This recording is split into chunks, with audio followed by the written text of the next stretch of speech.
Bonjour, alors aujourd'hui, petite vidéo complètement différente de d'habitude. Ce n'est pas du voyage, ce n'est pas de la découverte.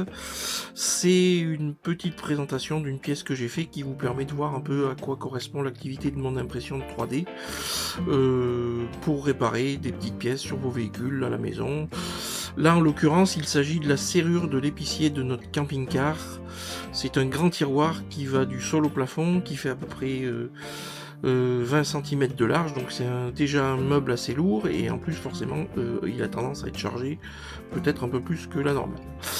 Donc le montage normal, c'était cette serrure. Alors il faut imaginer qu'ici vous avez le rond continu jusqu'au bout, que le carré n'existait pas, qu'on était en rond jusqu'au bout.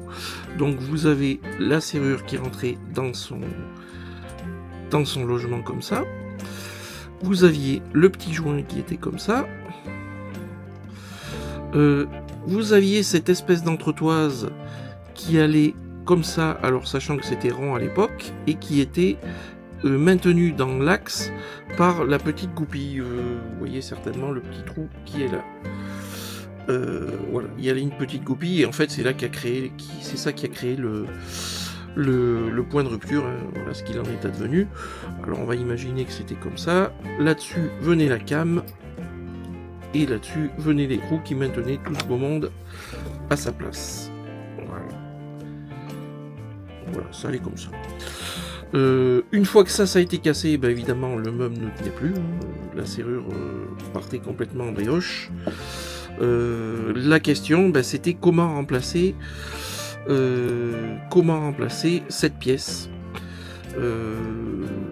J'avais pensé en tourner une, mais le filetage était très fin. En faire une directement à l'impression 3D, c'est pareil, le filetage aurait été compliqué, pas solide, et puis elle était surtout très fine.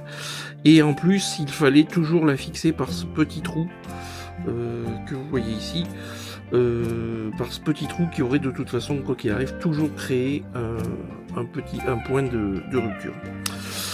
Alors donc j'ai décidé de modifier l'embout, donc de passer d'un rond à un carré, de manière à pouvoir entraîner la cam de cette manière-là.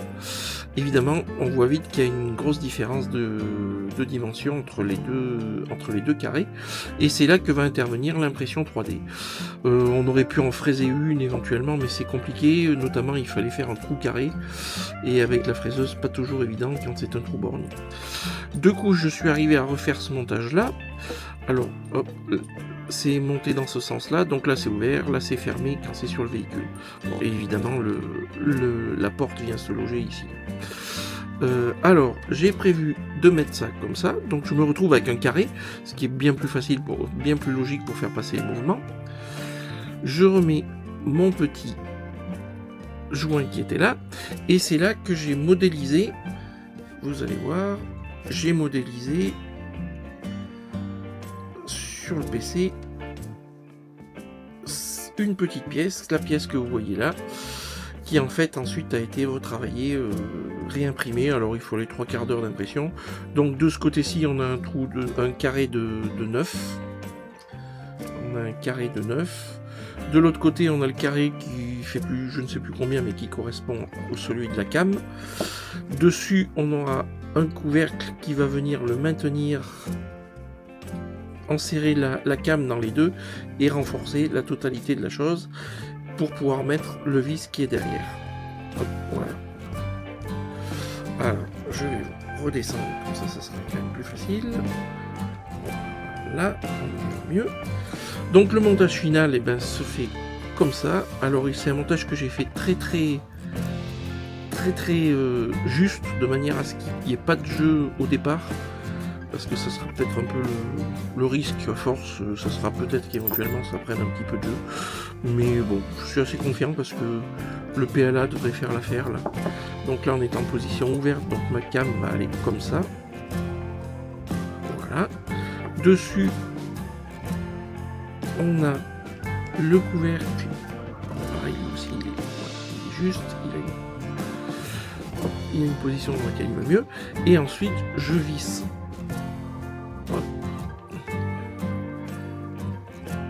Je visse l'écrou qui va maintenir tout ça ensemble par-dessus. Hop. un petit coup de tournevis, vous allez voir, ça va aller plus vite.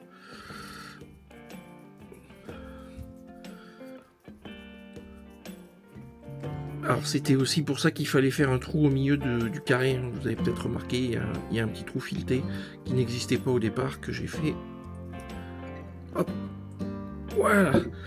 Et on se retrouve avec une cam qui maintenant est bien en mouvement avec, avec le loquet. Voilà. Alors sa position là, ici on est ouvert et ici ça fermera. Ça fermera l'épicier. Donc on se retrouve avec une cam qui est quand même bien maintenue. Il n'y a pas de jeu ni dans ce sens ni dans ce sens là. Je mettrai un petit peu de graisse dans la serrure et je pense qu'on est parti pour un bon petit moment. Après ça c'est le genre de pièce qui se refera très facilement maintenant que le fichier existe, hein. Si un jour ça prend du jeu, je pourrais refaire une pièce.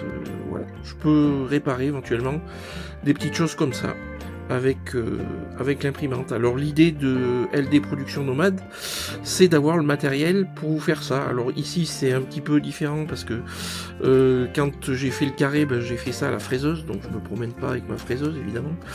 Mais bon, après on n'est pas non plus obligé de faire ça pour dépanner si c'est sur la route ou quoi que ce soit. On peut s'en tenir à faire ça à la lime ou quelque chose comme ça. Ça peut être très long. Mais bon. L'idée c'est de comprendre qu'on peut réparer quand même beaucoup de choses, parce que là cette serrure, pour trouver un concessionnaire qui puisse me la trouver rapidement, ça aurait pas été gagné. Donc voilà, c'est cette petite partie là que j'ai fait à la fraise, et ce petit trou qui a été fait sur place avec un tour. Mais bon, ça aurait pu se faire autrement aussi. Je me suis facilité la tâche avec mon matériel que j'ai à notre siège. Donc voilà, si vous avez des petites réparations, n'hésitez pas. Vous pouvez nous trouver sur la route, sur des aires. Josiane est marqué LD Production Nomade. Si vous allez sur le site LD Production Nomade, vous trouvez l'adresse dans le générique d'entrée et dans le générique de fin. Vous avez un onglet contact, et sur cet onglet contact, il y a notre positionnement quand on est en road trip. Donc éventuellement, si vous voyez que vous n'êtes pas très loin, ben, vous pouvez venir nous voir, nous appeler, on peut toujours essayer de se rencontrer. Ou je peux passer chez vous, ça dépend, selon ce que vous avez, si c'est déplaçable ou pas. Donc voilà, c'est cette réparation que je voulais vous faire voir. Voilà ce qu'on peut faire avec une impression 3D. C'est des pièces simples, hein, ça ne nécessite pas une finition extrême, mais l'essentiel c'est qu'au final, ben, tout refonctionne, quoi. Voilà, bah écoutez, merci d'avoir regardé, j'espère que je vous ai pas saoulé. N'hésitez pas à aller voir les vidéos de voyage, notamment la playlist Norvège qui est bien avancée maintenant. Vous avez un peu de Suède, un peu de Danemark, et au fur et à mesure, ben, d'autres vidéos vont arriver parce que j'ai pas mal de choses qui ont été tournées les années précédentes. Donc il y a pas mal de lieux que vous allez pouvoir découvrir.